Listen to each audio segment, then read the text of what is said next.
Hello students, welcome to my YouTube channel tutorial classes by Garima Singh. हम लोग पढ़ रहे हैं बिजनेस स्टैटिस्टिक्स एंड एनालिटिक्स जो एमबीए फर्स्ट सेम की मैथ्स है और इसमें आज से स्टार्ट हो रहा है यूनिट टू में दो पार्ट हैं। पहला पार्ट है टाइम सीरीज, तो हम जानेंगे टाइम सीरीज क्या होता है। आइए देखते हैं। When statistical data is arranged according to the time of occurrence और chronological order then it is known as time series. ठीक है, तो ये 10 नंबर का क्वेश्चन आपका आता है जिसमें पूछा जाता है उसके बारे में कि क्या है टाइम सीरीज। फिर definition, a time series is a set of observation arranged in chronological order, ये हो गई इसकी डेफिनेशन। फिर एग्जाम्पल क्या हो गया, monthly cell of chemical industry for the last 10 months. ठीक है, तो जो हर महीने सेल हो रही है, ठीक है, तो हर महीने सेल हो रही है कि फर्स्ट मंथ इतनी सेल हुई, सेकंड मंथ इतनी हुई, थर्ड मंथ इतनी हुई, तो आप मंथ के अकॉर्डिंग क्रोनोलॉजिकल, जो क्रोनोलॉजिकल का क्या मतलब होता है कि अकॉर्डिंग टू मंथ, आपने जनवरी में कितनी सेल हुई लिख दी, फरवरी में कितनी हुई लिख दी, तो एक सीरीज बन गई। तो ये कौन सी सीरीज हुई, टाइम सीरीज। ठीक है, फिर है daily closing price of share in the national stock exchange.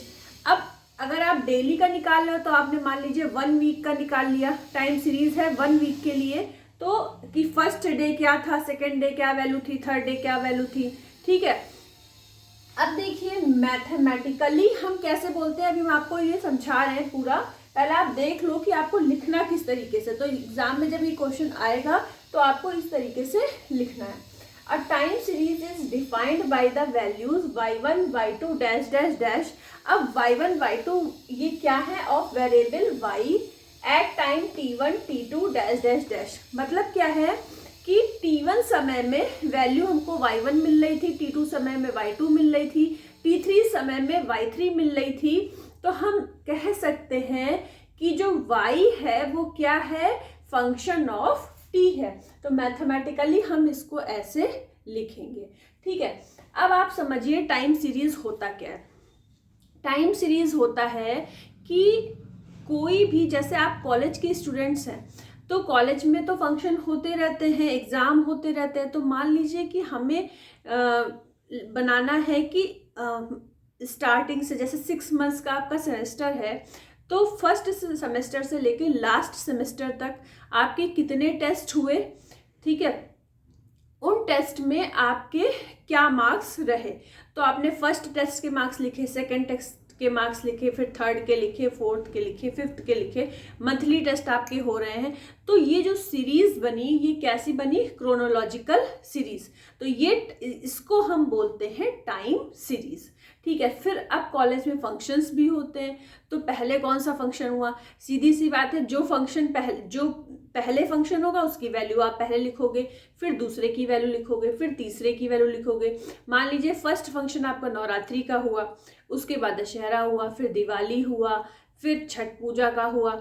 तो उन फंक्शन में भी आपने कोई एक चीज ऐसे सेलेक्ट करी, जैसे आपने सेलेक्ट किया कि इस फंक्शन में नंबर ऑफ स्टूडेंट कितने थे, कितने स्टूडेंट्स ने इस फंक्शन को अटेंड किया, फिर सेकेंड फंक्शन को कितने स्टूडेंट्स ने अटेंड करा। तो अलग अलग टाइम पे अलग अलग आपको डेटा मिलेगा।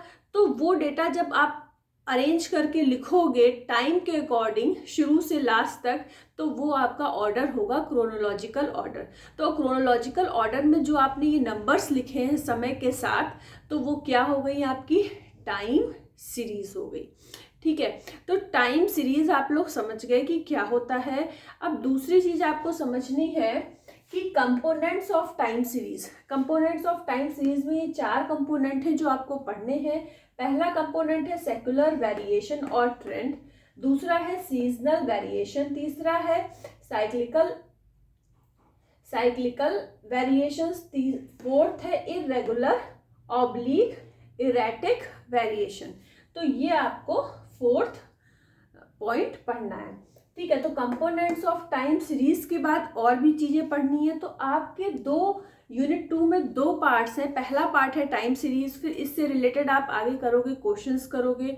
ठीक है, तो ये आपका पूरा 7 या 10 डेज का आपका ये वाला पार्ट है टाइम सीरीज़ का।